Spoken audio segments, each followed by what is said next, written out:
pohon kayu, ini plastik. Hebat Mas. Berbuah nanti 3 tahun, 4 tahun, 5 tahun lagi baru berbuah. Untuk apa ditanam padahal orangnya sudah mau mati? Islam mengajarkan walaupun kau mati, tanaman itu akan berbuah, dimakan orang buahnya, pahalanya mengalir menjadi amal jariah. Sekarang luar biasa, pembakaran hutan dihancurkan. Anak-anak cucu kita tidak lagi tahu pohon kayu yang besar. Akhirnya ada hutan lindung untuk mencegah ilegal logging. Kebakaran hutan berasap sampai tidak turun hujan kemarau panjang. Berdoa istisqa supaya asapnya hilang. Saya seumur-umur gak pernah sekalipun mau diundang jadi imam dan khotib sholat istisqa. Belum pernah sekalipun. Pas ditanya, kenapa Ustaz gak mau? Karena yang bakar hutan itu ikut sholat. Saya hanya sebagai pelengkap sandiwara. Untuk apa? Ya Allah, turunkan hujan. Yang bakar ada di situ. La ta'murunna bil ma'ruf, ajak orang buat baik. Wa la tanhaunna 'anil munkar, larang orang buat mungkar. La yusikanna ayyab'atsallahu 'alaikum iqaban. Kalau kamu tidak melakukan itu akan diturunkan Allah hukuman. Kemarau panjang, hujan tidak turun, asap di mana-mana. Orang Malaysia nyebut asap jerebu. Apa bahasa Malaysianya? Jerebu. Terbanglah pesawat dari Pekanbaru ke Kuala Lumpur. Sampai di Kuala Lumpur pas saya mau ceramah, berasap gedung itu keliling. Apa kata mereka? Oh, Ustaz Somad bawa jerebu.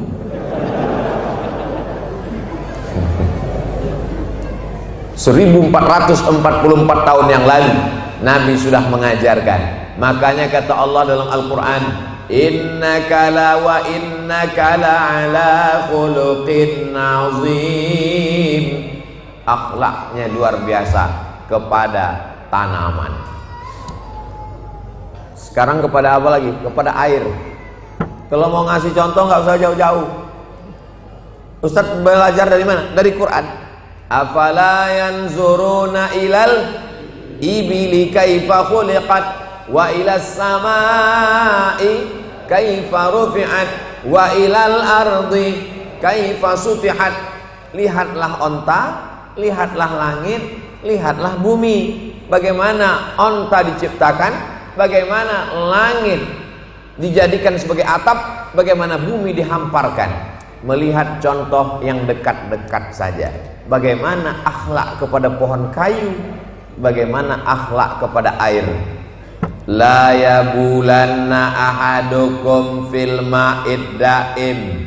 Jangan buang air kecil ke air yang tidak mengalir. Pergi mau mancing, mau outbound, nampak air tergenang. Tiba-tiba keluar senapan angin. Enggak boleh kencing. Kenapa? Karena mungkin nanti akan ada orang yang berwudu mau mandi. Jadi bagaimana? Pergilah cari tempat tertutup, lalu kemudian buang air kecil yang tidak merusak alam semesta. Kalau membuang limbah pribadi tidak boleh, apalagi membuang limbah pabrik. Karena ustaz-ustaz ini tajamnya ke bawah. Jangan buang sampah sembarangan. Kalau pabrik perusahaan, enggak apa. Karena dia ceramah di situ. Kalau saya gas aja. Makanya sering sekali saya diundang ceramah walau awwalu wal akhir. Itu yang pertama dan terakhir.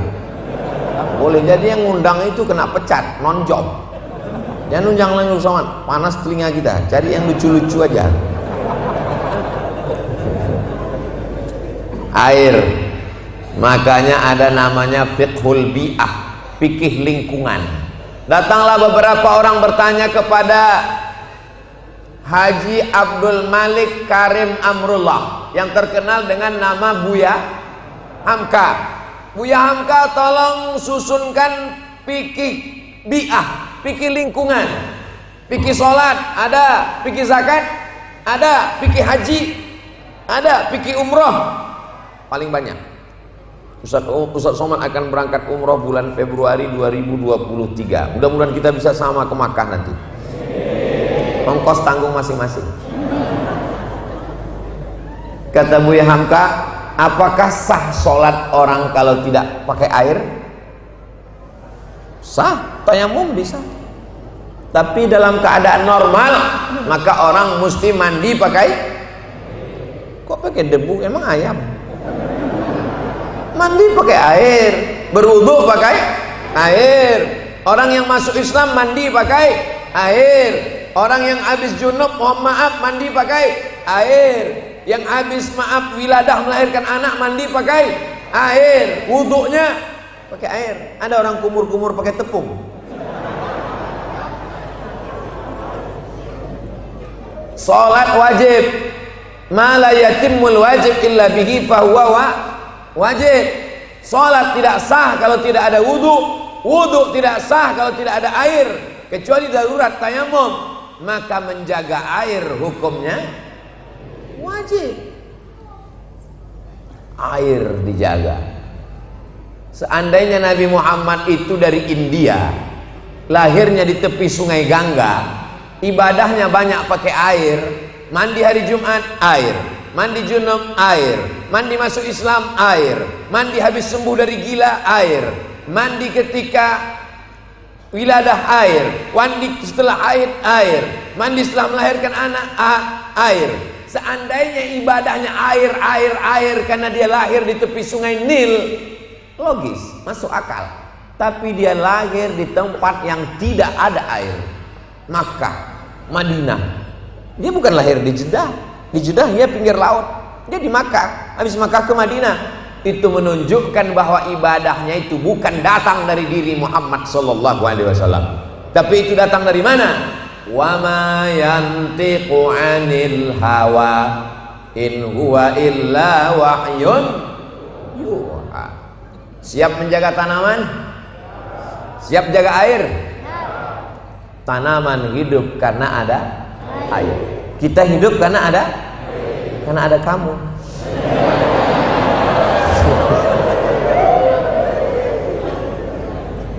Seandainya air laut dari Pulau Seribu, Kepulauan Seribu masuk ke daratan Jakarta, ini kabarnya dalam setiap tahun air laut naik ke atas. Makanya kota kampung yang ada di pinggiran Jakarta banyak tenggelam. Mudah-mudahan Allah menyelamatkan Jakarta.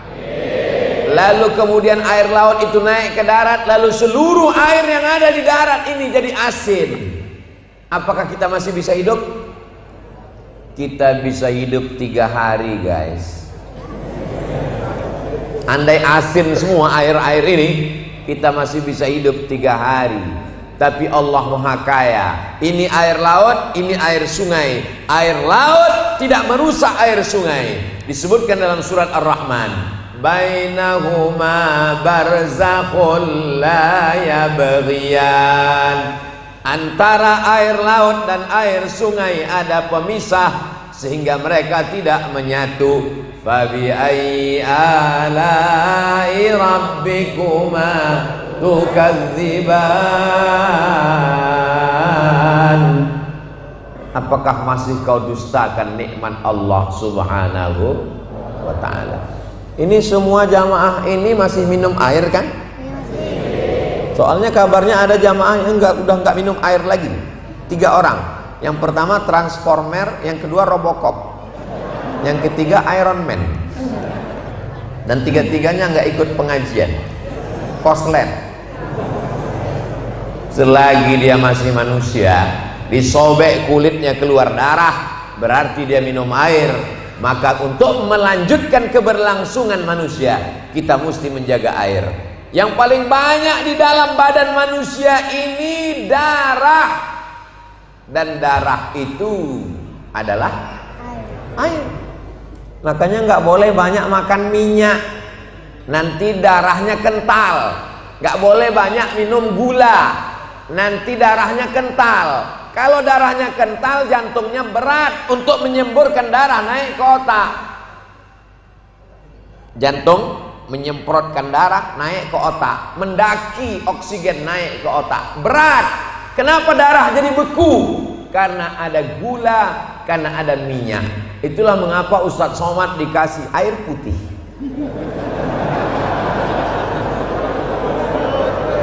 Masuk.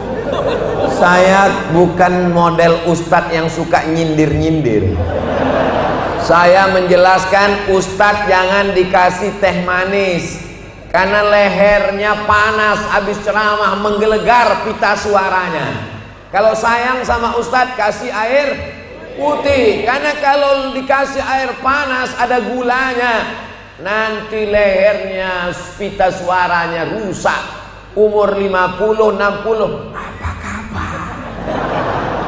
Sudah ngopi belum? Ini masjid raya, masjid Jami Bintaro ini termasuk masjid yang sayang sama ustadz, dikasih ustadz air putih. Betul? Jadi ustadz tulus nih ngomong begini. Iya, bukan nyindir karena nggak dikasih teh. Saya sudah dikasih soto sama teh di atas tadi, lengkap dengan cendolnya. Dapatkan hanya di Masjid Jami Bintaro. Hubungi nomor kontak berikut ini.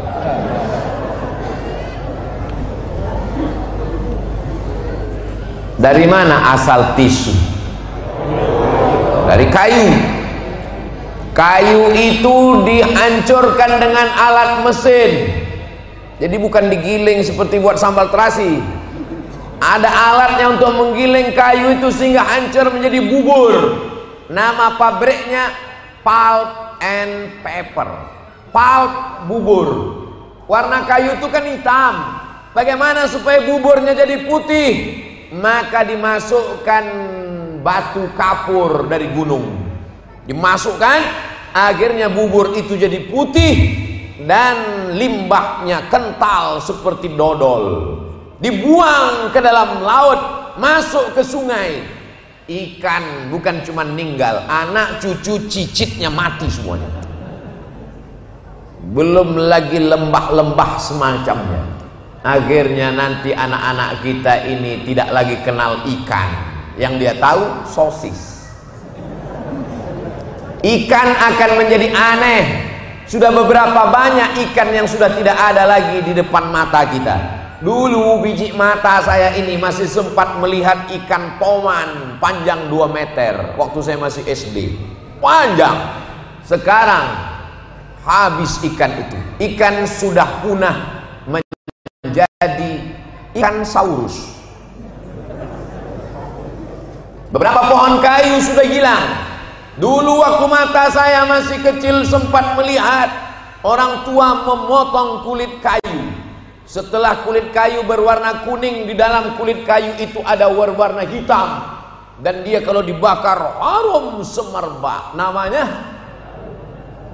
sudah gaharu cendana pula, sudah tahu bertanya pula.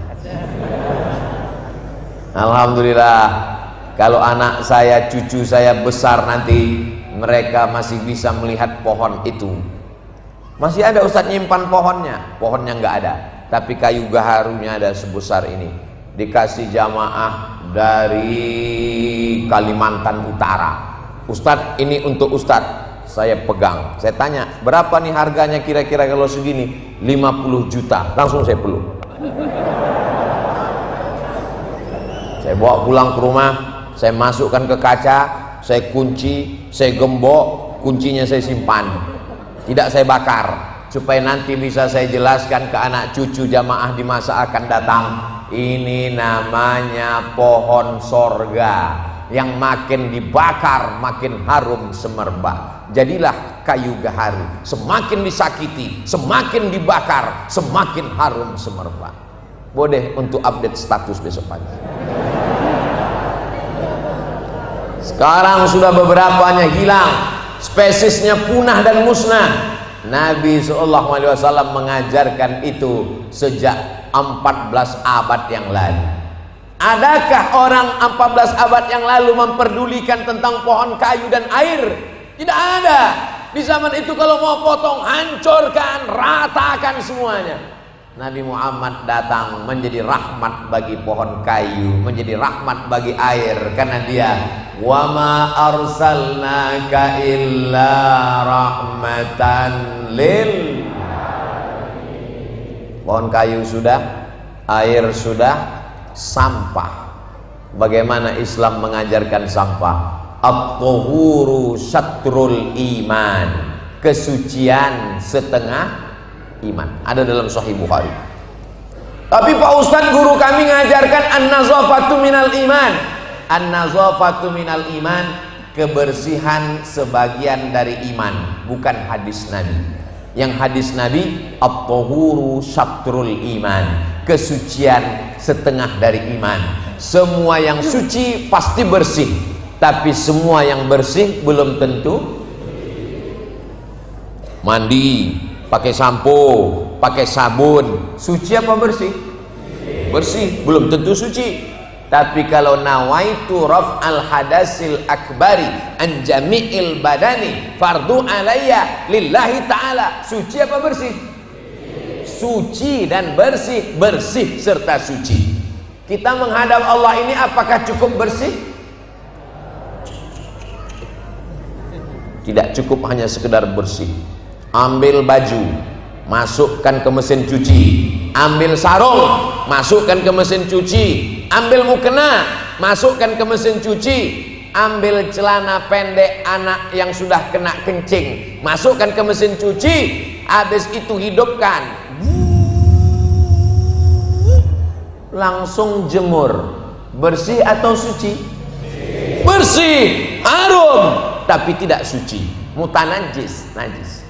Tidak bisa dibawa sholat, tidak bisa dibawa ke masjid.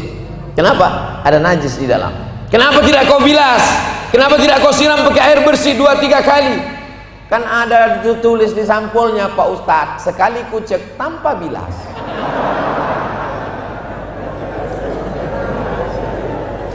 Islam mengajarkan kita bukan sekedar bersih tapi makanya selesai wudhu kita tidak minta bersih tapi minta suci. Allahumma ja'alni minat tawwabin waj'alni min ibadikas. 3. Kenapa orang jadi soleh? Karena dia mutatahhirin, suci. Tapi sebelum suci dia mesti bertaubat kepada Allah. Kalau sudah bertaubat, maka dia mesti bersuci. Setelah bersuci, barulah insya Allah dia menjadi hamba Allah yang soleh, bukan soman. Masjid Jami ini bagus sekali, cantik, luar biasa. Betul? Ada saya di situ. Hebat. Penuh masjid ini, sampai tangga-tangganya pun penuh. Kami melihat Bapak di sana seperti melihat ikan koi.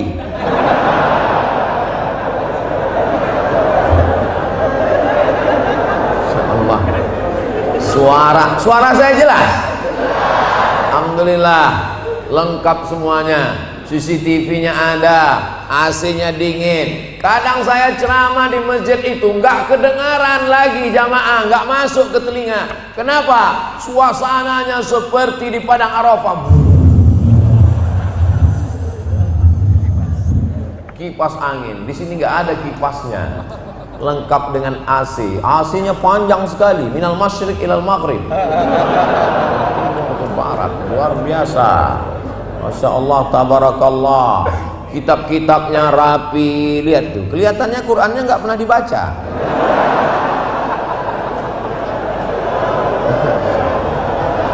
Ustaz Somad ini suuzonnya. Ustaz ini kalau ngomong kok nyelekit ya.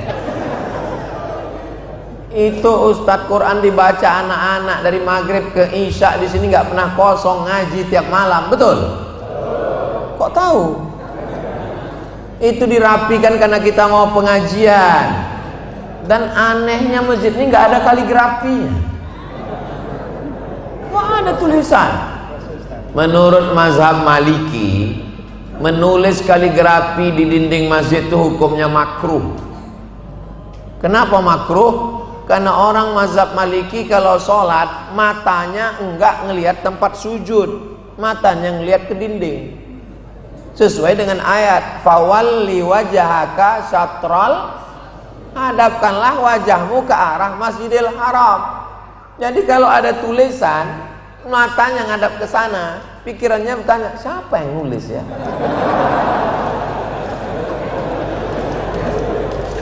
Itu nanti jawaban saya kasih, mana tahu ada yang nanya.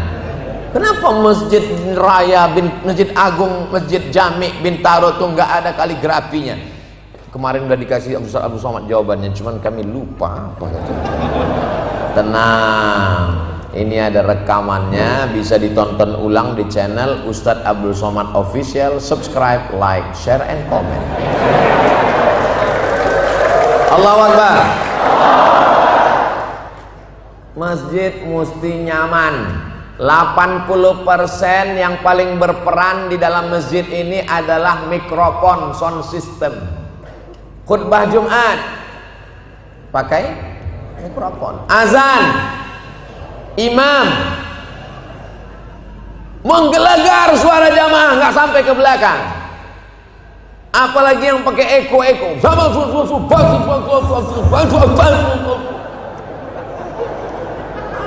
Apa gitu?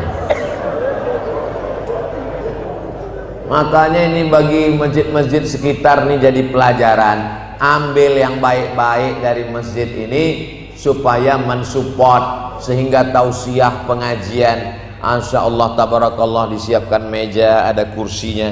Makanya saya istirahat malam ini duduk ceramah. Di tempat lain berdiri, kesemutan kaki saya.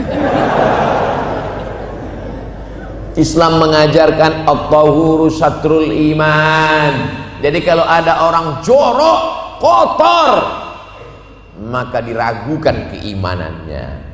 Makanya sehari semalam berapa kali orang Islam diajarkan Nabi Muhammad SAW, laula an asyqa ala ummati, kalau tidak memberatkan bagi umatku, la amartuhum bisiwa, kusuruh mereka bersiwak, gosok gigi inda kulli shalah. Makanya kadang habaib tuh kalau saya perhatikan, kalau jadi imam, luruskan shaf,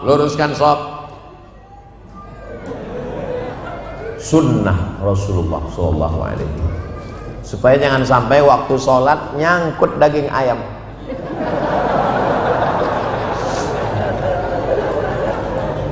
Sebelum subuh gosok gigi, sebelum duha gosok gigi, sebelum zuhur gosok gigi, sebelum asar gosok gigi, sebelum maghrib gosok gigi, sebelum isya gosok gigi, sebelum tahajud gosok gigi. Berapa kali orang Islam gosok gigi? 7 kali gosok gigi. Tiba-tiba tertulis baleho iklan di depan jalan raya, ajarkan anak Anda gosok gigi 3 kali sehari. What? Ente baru tahu 3 kali? Selama ini ente kemana aja? 14 abad yang lalu kami sudah diajarkan Nabi Muhammad SAW tentang pentingnya gosok gigi. Tapi gigi siapa yang paling banyak rusak? Gigi orang Islam. Kenapa? Karena meninggalkan sunnah Rasulullah SAW. Primitif. Masa mesti kayu siwa? Kita sekarang kan sudah modern. Kita pakai pasta, kita pakai apa itu? Pakai brush. Kenapa mesti pakai siwak? Siwak itu setelah diteliti mengandung 100 unsur, menghilangkan ulat gigi, menghilangkan bau mulut, menghilangkan sariawan, menghilangkan macam-macam. Bukan sembarangan. Tapi Pak Ustadz, kita kan mau sejalan dengan modern. Alhamdulillah, sekarang sudah ada pasta gabungan antara siwak dan sirih, kombinasi antara sunnah Nabi Muhammad SAW dengan kemajuan zaman. Jadi jangan nanti ketika ada di kamar mandi, toilet orang itu siwak dicampur pakai daun sirih, pasta, bid'ah. Jamaah yang dimuliakan Allah Subhanahu wa taala, Allah jadikan Islam ini Dzalikal kitabu la raiba fihi hudan. Petunjuk. Ada orang masuk Islam bukan karena ngelihat sholat, bukan karena puasa. Masuk Islam karena sampah. Sampah apa? Gimana ceritanya bapak masuk Islam, Pak? Saya masuk Islam karena tertarik ngelihat orang Islam di rumah nggak pakai sendal. Siapa itu? Almarhum Bapak Pendeta Ihsan Mokoginta. Masuk Islam karena tertarik ngelihat orang Islam lantainya bersih, nggak pakai sendal sepatu di rumah. Begitulah orang tertarik. Bukan karena di bawahnya golok panjang masuk Islam. Kalau nggak masuk Islam, kupancung kepala kau nanti. Orang tertarik masuk Islam itu karena kelembutan, karena kebaikan dakwah. Makanya ceramah itu jangan keras-keras. Yang keras ini kan Ustaz.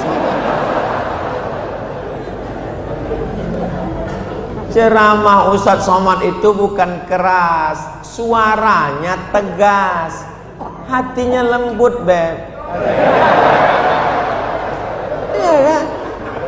Ini ada orang mau masuk Islam, dia parkir mobil di depan masjid, pintu kaca mobilnya dibuka dikit, dia mau dengar isi khutbah itu apa. Khotibnya keras-keras.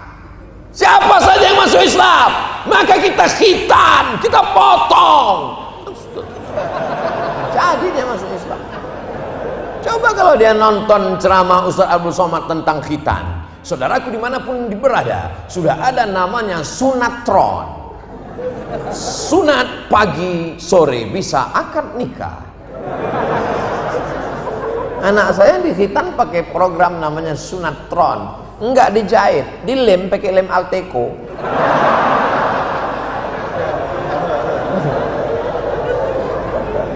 Enggak sakit. Luar biasa, beda sama zaman dulu. Zaman dulu kalau mau khitan jam 6 sore, habis subuh berendam di sungai sampai mengkerut kecil, mau dipotong tus. Rupanya yang motong ini pemotongan perdana, salah potong, hilang. Jamaah yang ketawanya belakangan. Jamaah yang dimuliakan Allah Subhanahu wa taala, begini pokok kayu, air, sampah. Ambil air, basahkan tangan, ini bagian dalam, ini bagian luar. Ini bagian dalam, ini bagian luar. 3 kali. Ini bagian dalam, ini bagian luar. Ini anak-anak sekarang banyak wudu. Tangannya dibasahi. Yang ini bagian dalam, ini bagian luar. Jangan sampai ganteng, cantik, tapi sarang Spiderman. Kotor. Islam ini agama yang bersih. Agama Islam ini agama yang kotor. Makan pakai tangan. Kalau kita diejek orang makan pakai tangan, nggak usah marah. Saya pernah duduk di samping orang, luar biasa hikmahnya. Beliau, ada satu anak muda ini ngejek. Bapak kok makan pakai tangan, ketinggalan zaman. Saya pakai sendok. Dia jawabnya lembut aja. Tangan ini sejak zaman dulu yang makai cuma saya.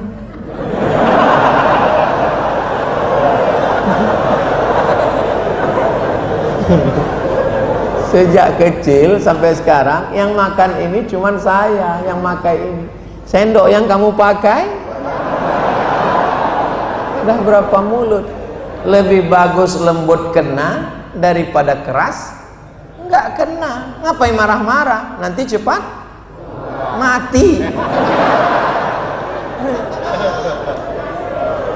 Saya tidak menyalahkan yang makan pakai sendok. Jangan gara-gara ini nanti pas besok pagi makan sendok sudah berapa kali. Jangan sampai besok pagi bapak, mama belikan sendok baru. nggak apa-apa makan pakai sendok. Tapi cobalah lihat petunjuk ketika beli pisau silet. Don't sweep, jangan usap ujung silet. Ketika saya beli samurai panjang, tertulis di situ don't sweep, jangan diusap karena nanti berkarat. Ternyata di ujung jari jemari kita ini ada keringat, yang keringatnya itu mengandung asam. Makanya waktu kecil kita dilarang sama ibu, kalau tangan mau ngambil nasi langsung ke baskom, pakai sendok. Kenapa? Karena kalau keringatnya kena ke nasi, nasinya cepat basi. Jadi beda orang makan pakai sendok dengan pakai tangan.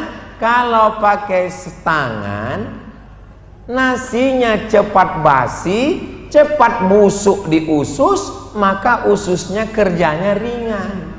Tapi kalau pakai sendok, kerjanya 2 kali lipat. Nggak percaya, tanya ususnya.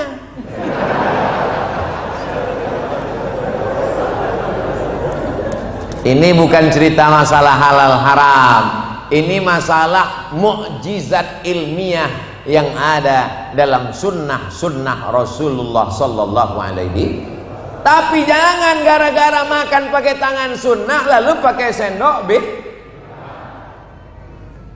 Ini kiai besok makan, kiai bid'ah, wa kullu bid'atin dhalalah, wa kullu dhalalatin finnar. Ya nggak apa-apa pakai sendok. Ini untuk membela diri saya juga. Saya tadi makan pakai sendok. Soto, gimana makan soto pakai nasi? Kau suruh aku makan soto pakai tangan, jadi menangguk ikan di situ. Jadi Islam itu rasional, menggunakan akal pikirannya.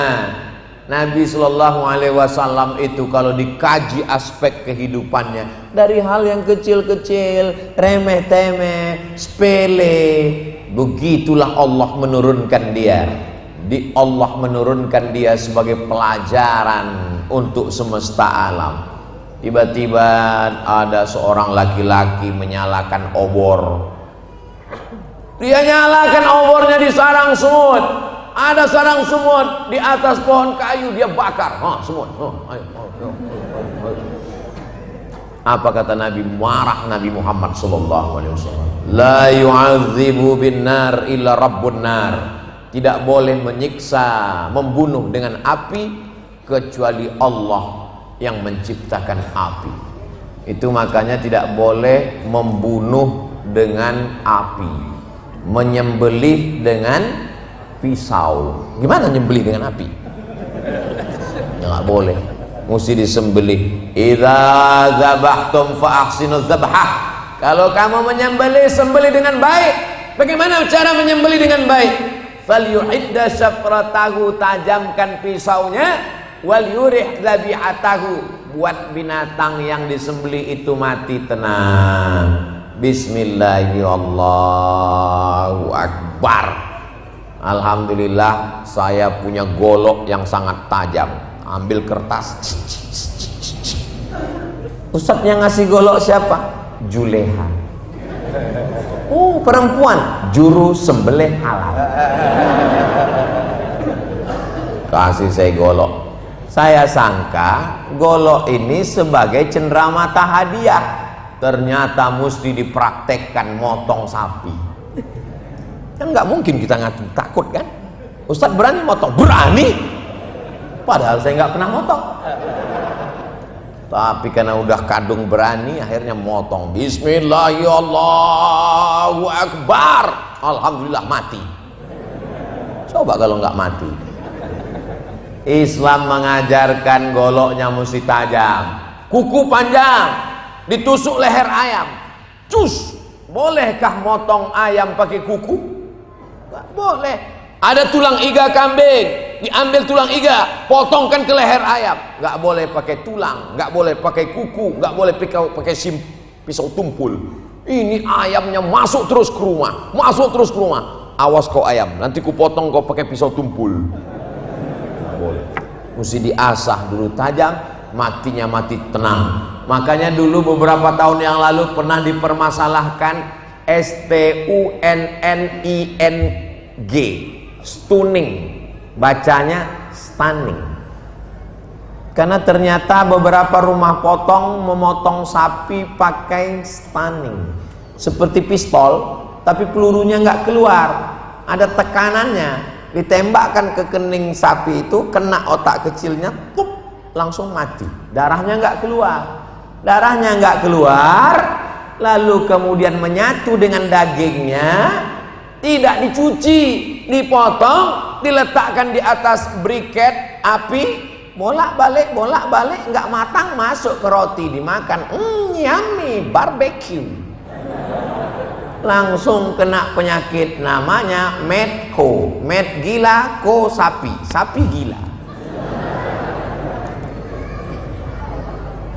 Islam mengajarkan darah mesti keluar, karena ternyata semua bakteri ada di darah. Bersih, bismillahirrahmanirrahim, wallahu akbar, keluar darahnya habis, biarkan dia mati, tenang.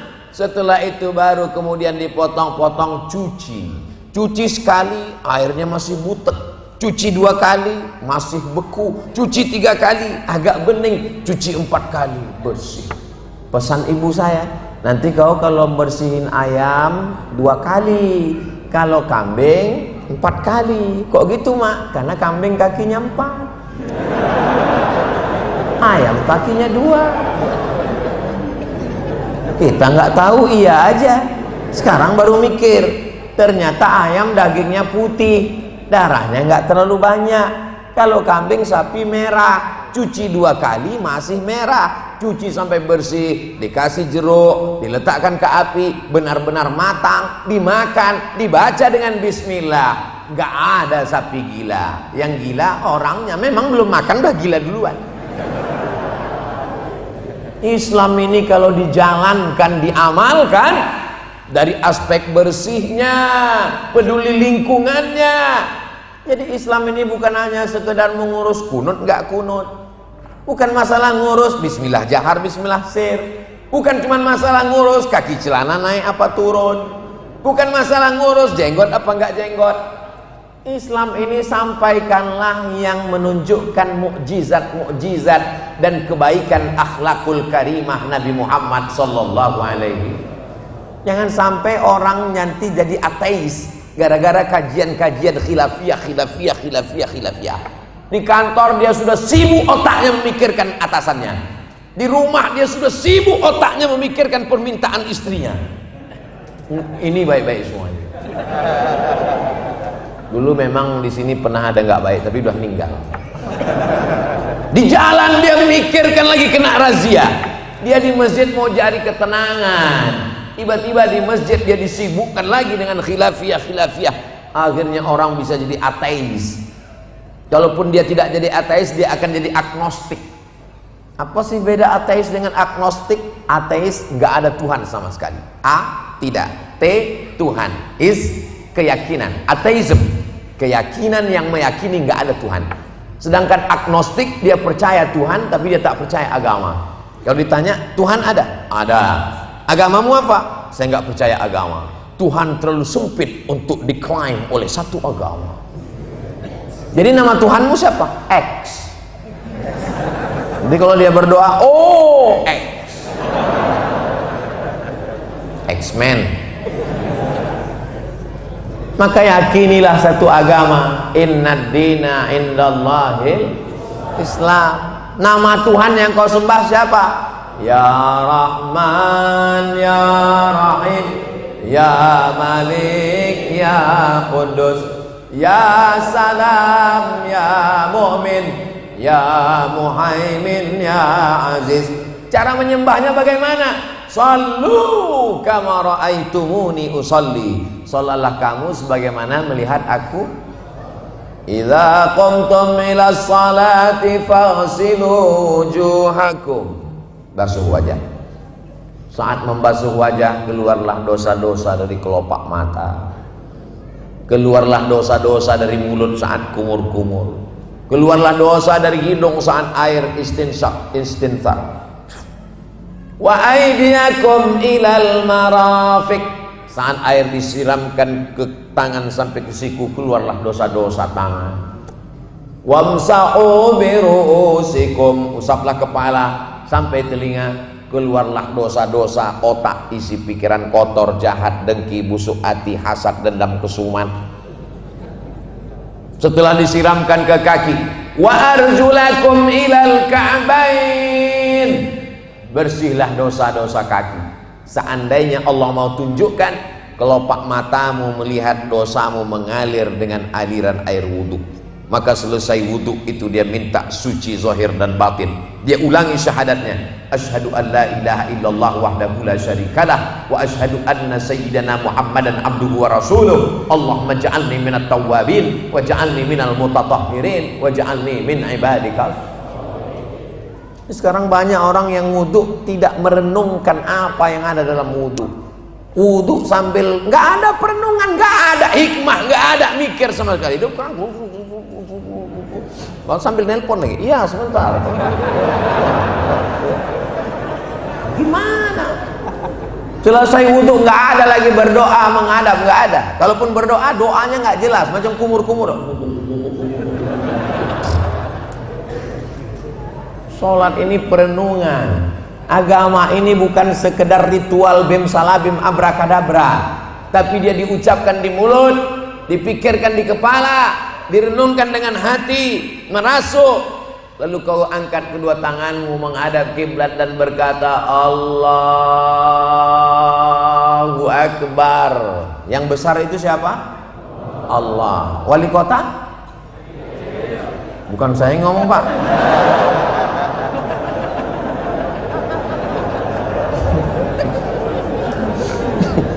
Jamaah ini kadang menyesatkan ustadz, Pak. 7 golongan yang mendapatkan naungan nanti di padang mahsyar. Di padang mahsyar tuh nggak ada atap, nggak ada tenda. Tukang tenda pun mati nggak bawa tenda.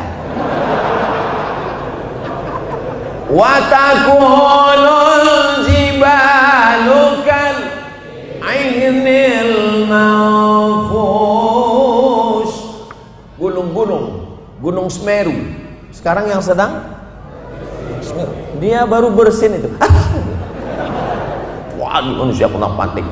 Bayangkan hari kiamat itu bukan bersin Gunung Semeru, seperti bulu kambing dihembus angin.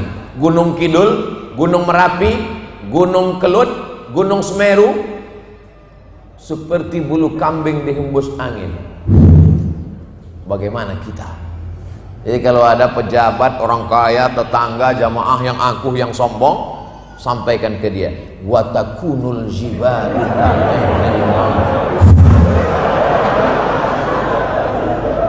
Kita nih nggak ada apa-apanya.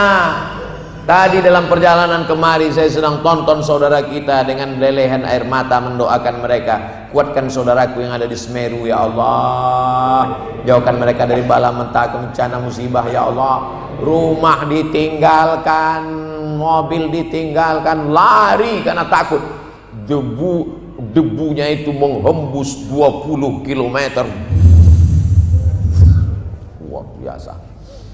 Kalau nggak percaya, lihatlah YouTube nanti setelah pengajian sekarang.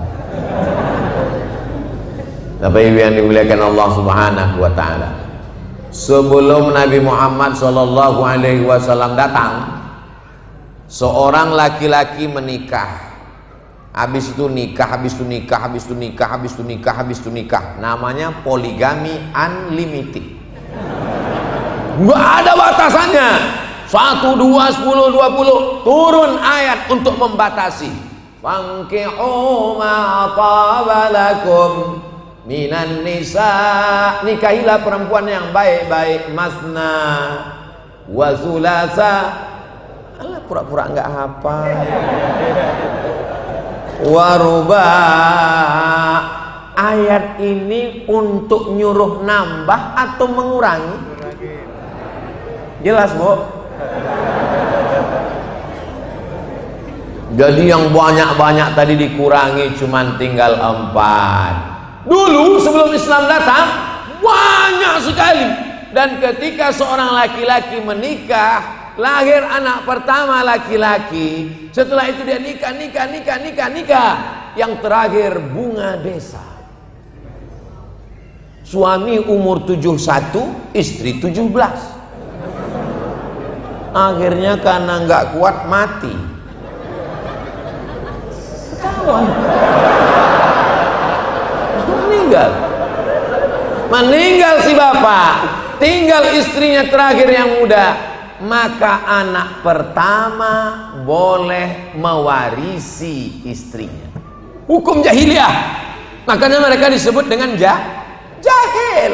Maka dalam Islam seorang anak tidak boleh menikahi istri bapaknya karena itu adalah ibunya. Sampai mati namanya mahram mu'abbad. Ibu tirimu itu adalah istri bapakmu dan itu sama seperti ibumu, mu'abbad sampai hari kiamat. Hukum Islam. Dan tidak boleh istri ini diwarisi karena dia bukan harta, tapi istri mendapat warisan. Siapa yang mengangkat harkat martabat perempuan? Sayyidina wa maulana Muhammad sallallahu alaihi wasallam. Kalau tidak ada Nabi Muhammad, ibu-ibu masih jadi barang warisan. Maka ibu mesti banyak berselawat kepada Nabi Muhammad SAW.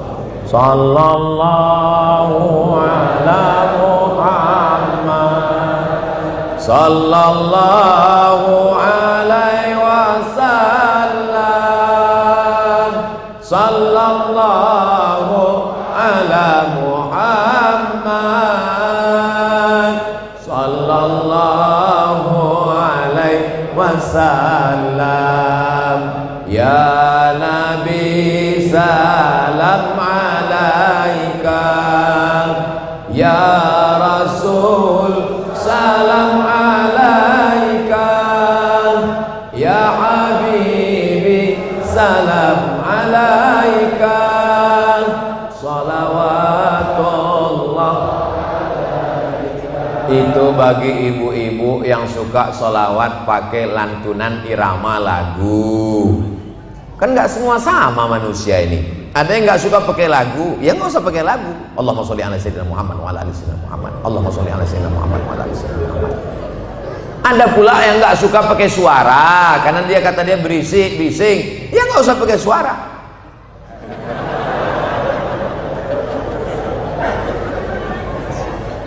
Bersolawat nggak pakai suara boleh, bersolawat pakai suara boleh. Bersolawat pakai lantunan irama boleh.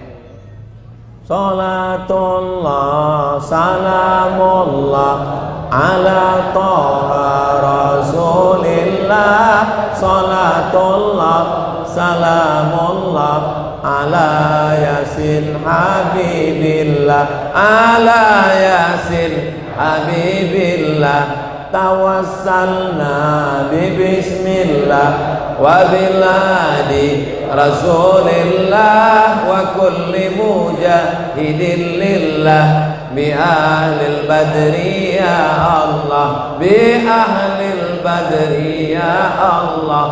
Itu bukan irama Mesir, itu bukan irama Yaman, itu bukan irama Sudan, itu bukan irama Maroko. Saya nggak pernah dengar irama itu sekalipun di Arab. Salatullah, ternyata itu irama Jawa.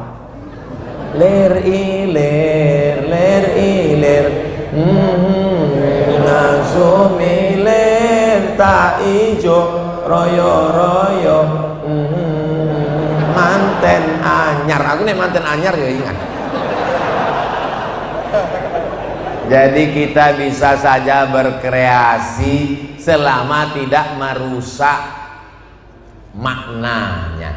Tapi kalau sampai merusak, memaksakan lagu untuk memperkosa ayat, iyyaka na'budu, apa ini? Jahil. Qori-qori kita pun tidak membenarkan demikian. Tapi suara yang bagus itu disukai oleh Nabi Muhammad SAW. Laisa minna man lam yataghanna bil Quran. Siapa yang tidak melantunkan ayat Al-Quran, maka dia bukan umat Nabi Muhammad SAW. Bismillahirrahmanirrahim. Alhamdulillahi rabbil alamin. Suara saya nggak bagus, mikrofonnya mantap. Mikrofon sound system ini 3 jenis. Ada jenis yang pertama, siapapun imamnya, seenak apapun suaranya tetap keluar serak. Saya pernah kena gitu. Ada model yang kedua, sekuat apapun kita bersuara, dia tetap nggak keluar. Coba, dia nggak keluar. Jadi bagi ustadz yang ceramah, bagi khotib yang khutbah, bagi imam yang baca ayat, bagi muazin yang azan, maka ini amat sangat berpengaruh. Masya Allah, tabarakallah. Suara Nabi Muhammad SAW disambung oleh sahabat. Suara sahabat disambung oleh sahabat. Allahu Akbar, Allahu Akbar. Disambung oleh Allahu Akbar. Disambung oleh Allahu Akbar. Yang menyambung suara itu namanya muballigh. Muballigh artinya penyambung suara. Sampai di Jakarta, muballigh penceramah. Muballigh itu yang nyambung suara, sambung menyambung ke belakang. Akhirnya masuk mikrofon ke Masjidil Haram, maka mubalighnya sekarang tinggal 1. Itu yang di belakang imam di Masjidil Haram. Sami'allahu liman hamidah. Rabbana walakal hamd. 1 orang tinggal. Yang lain mana? Yang ninggal. Salatu alal mayyiti yarhamkumullah. Selesai sholat, jamaah semuanya nanya, jenazahnya laki-laki apa perempuan? Saya bingung Pak Ustadz, kalau sholat jenazah ini niatnya apa? Kalau nggak bisa bahasa Arab, saya sholat jenazah ngikut niatnya imam. Nanti kalau ditanya laki-laki apa perempuan, gabung laki-laki dan perempuan. Ada juga bayi dan anak kecil. Nah, nggak jadilah kalau gitu, belanja aja langsung. Islam ini mendatangkan kebaikan. Nabi Shallallahu Alaihi Wasallam megang Sayyidina Al Hasan dan Sayyidina Al Husain. Diciumnya Sayyidina Al Hasan. Sayyidina Al Hasan anak Fatimah. Diciumnya Sayyidina Al Husain anak Sayyidina Ali. Menikah dengan Sayyidatuna Fatimah. Yang pertama Sayyidina Al Hasan, yang kedua Sayyidina Al Husain. Ada seorang Arab Badui namanya Habis bin Aqra. Dia lihat Nabi memeluk cucunya. Apa kata dia? Anakku 10 laki-laki, 1 pun gak ada yang pernah kucium. Ternyata orang Arab Badui itu keras sekali. Di tempat kita preman bertato, kumis melintang, kalau udah pulang anak nang-ning nang-ning. Orang Arab Badui 10 anaknya, 1 pun gak ada yang diciumnya. Apa kata Nabi Muhammad SAW? Man la yarham la yurham. Man la yarham la yurham. Siapa yang tidak mengasihi anak kecil, maka Allah tidak mengasihinya. Itulah kenapa kalau anak-anak kecil itu lewat, Ustaz Somad, Ustaz Somad, saya salami semua. Ustaz Somad, anak-anak kecil semua. Datang anak gadis, Ustaz,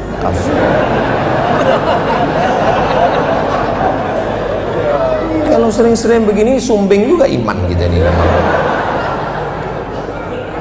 Anak-anak kecil. Tadi saya mulai tausiah jam 9 kurang 20. Sekarang sudah jam 10 kurang 20. Sudah 1 jam 60 menit saya sudah ngomong. Ini sudah di luar kode etik karena ini 300 ml.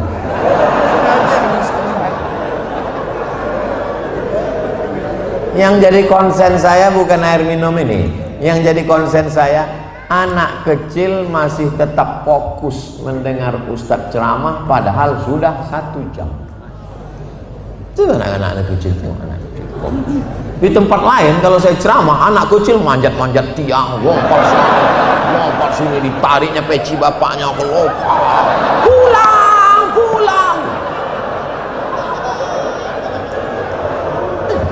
Di sana anak itu tenang. Nggak tahu apa sudah dikode dari ibunya. Nanti kalau macam-macam,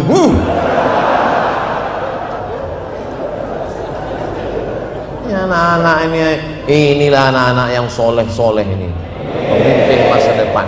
Inilah yang akan menjadi wali kota Tangsel di masa akan datang. Setelah bapak, bukan. Insyaallah tabarakallah. Kalau anak-anak ini dibiasakan ke masjid, dibiasakan sholat, nanti kalau dia jadi wali kota pasti dia memperhatikan masjid. Kalau ada undangan acara pasti dia datang ke masjid. Banyak pejabat-pejabat sekarang nggak mau ke masjid. Kenapa? Dia trauma. Beberapa pejabat sebelumnya asal ke masjid meninggal. Asal ke masjid meninggal. Apalagi banyak pengurus masjid ini tidak familiar dengan jamaah. Di depan pintu dibuat kotak sedekah besar-besar. Udah tahu jamaahnya sakit jantung. Setiap melihat kotak sedekah,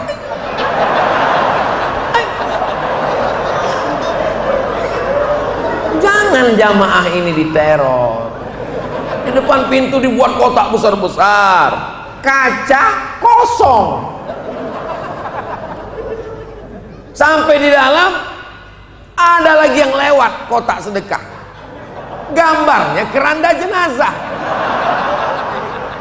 Ini masjid, ini rumah masjid apa rumah hantu?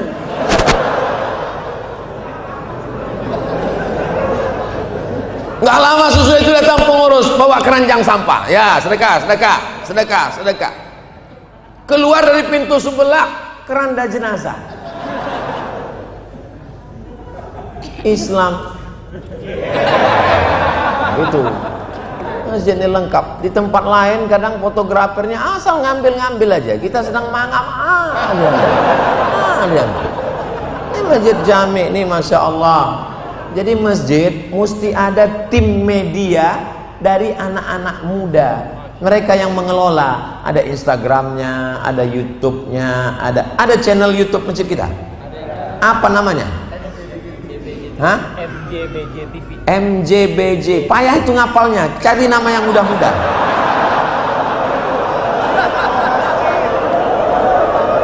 Saudaraku dimanapun berada, Anda ingin mendapatkan kajian-kajian tapi tidak sempat untuk datang setiap waktu, saksikan MJBJ TV. Subscribe, like, share, and comment. Nanti tinggal foto. Allahu Akbar. Anak-anak muda ini mesti diberdayakan. Saya semangat ini karena anak-anak muda ini. Ada anak kecil, ada anak muda, mereka mengelola, ada laptopnya, ada kameranya hidup kan? Kadang di beberapa daerah kita selesai acara, mohon maaf dek, bisa minta rekamannya mau diupload. Mohon maaf Pak Ustadz, tadi kameranya nggak hidup. Anak-anak muda ini mesti diberdayakan. Semua kajian-kajian Ustadz Kiai Usman, guru kita, habaib kita dimasukkan. Bayangkan kalau kajian subuh, kajian duha, kultum zuhur, kajian ibu-ibu sore asar, kajian anak-anak dari maghrib ke isya, store satu-satu. Kamu store wadduha, rekam. Kamu store izazul zlatil, rekam. Kamu store yasin, rekam, upload. Sehingga anak-anak lain, ibu bisa nontonkan ke anaknya. Ah, lihat nih teman kamu, lihat nih teman kamu. Kamu kok nggak pandai? Iya ma, dia bisa gitu karena mamanya ngaji, nggak seperti mama.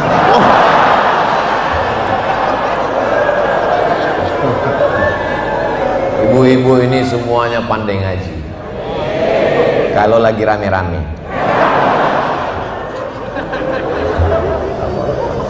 Bapak Ibu yang dimuliakan Allah Subhanahu wa taala, sebagaimana kita berbahagia di dalam masjid ini, begini pula lah nanti kita bahagia di surga jannah. Dhahikatum mustabsyirah, tertawa bahagia di dalam surga. Sedangkan orang yang pelaku dosa yang dulu tertawa di dunia karena maksiatnya, karena khamarnya, karena zinanya, karena ribanya, mereka akan masuk ke dalam neraka jahanam dengan tetesan air mata. Kalau peminum khamar dengan bangganya menunjukkan khamarnya, dipajangnya di atas mejanya, mabuk khamar, khamar, khamar, salam mabuk. Sudahkah mabuk hari ini? Begitu bangganya anak muda sekarang mabuk buat podcast, mabuk. Kenapa anak muda remaja masjid tidak bangga dengan pengajiannya? Betul. Kenapa dia tidak bangga dengan bacaan Qur'annya? Ini sekarang anak muda banyak ketika ditanya udah hijrah. Kamu udah hijrah? Udah. Kenapa nggak pernah diperlihatkan update statusnya tentang ngaji? Saya takut ria. Ente nggak pernah ke masjid? Takut dilihat tetangga dia. Pas ditanya emaknya, dia di rumah sholat? Enggak juga. Tirulah anak-anak muda yang ada di Masjid Jami' Bintaro. Mereka hadir, datang, entah malamnya aja, wallahu alam. Bacaan Qur'annya bagus, multimedianya bagus, update statusnya mengajak ke jalan Allah, pengajiannya ramai melimpah ruah. Maka kalau masjid ramai, program-program ekonomi keumatan, masih banyak saudara-saudara kita di luar sana yang terjebak rentenir lintah darat. Betul. Bagaimana cara menyelamatkan mereka? Ustadz Somad, dulu ketika Covid datang, banyak jamaah kita kesulitan. Akhirnya kita keluarkanlah uang sebanyak 11-13 juta. Dan setelah 2 tahun berkembang menjadi 2 miliar Pak Ustadz. Meminjamkan untuk memerangi rentenir lintah darat dan buaya darat. Akhirnya jamaah selamat. Jadi masjid menjadi solusi terhadap setiap permasalahan umat. Bukan masjid ini orang banyak utang, rumahnya dia ngontrak, dia belum makan, kerjanya baru kena PHK, datang ke masjid mencari ketenangan. Ustadz ceramah neraka, mati dia langsung. Masjid memberikan solusi. Orang yang dililit utang dibantu. Dan ternyata itulah yang kami bicarakan tadi di atas. Masjid memberikan solusi, Islam memberikan keselamatan. Islam ini agama diambil dari kata salam. Allah yang kita sembah itu Allahumma antas salam. Dan kita ingin hidup ini salam. Maka kalau ingin salam, ya ayyuhalladzina amanu dukhulu fis silmi, masuklah ke dalam Islam secara kafah.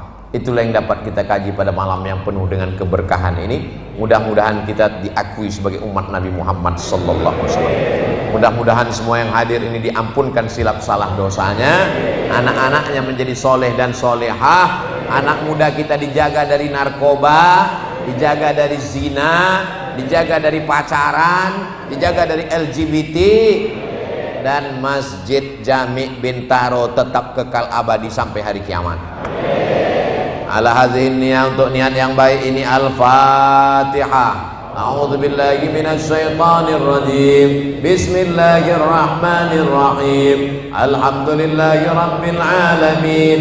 Arrahmanir rahim. Maliki yaumiddin. Iyyaka na'budu wa iyyaka nasta'in. Ihdinas siratal mustaqim. Siratal ladzina an'amta 'alaihim ghairil maghdubi 'alaihim waladdallin. Amin.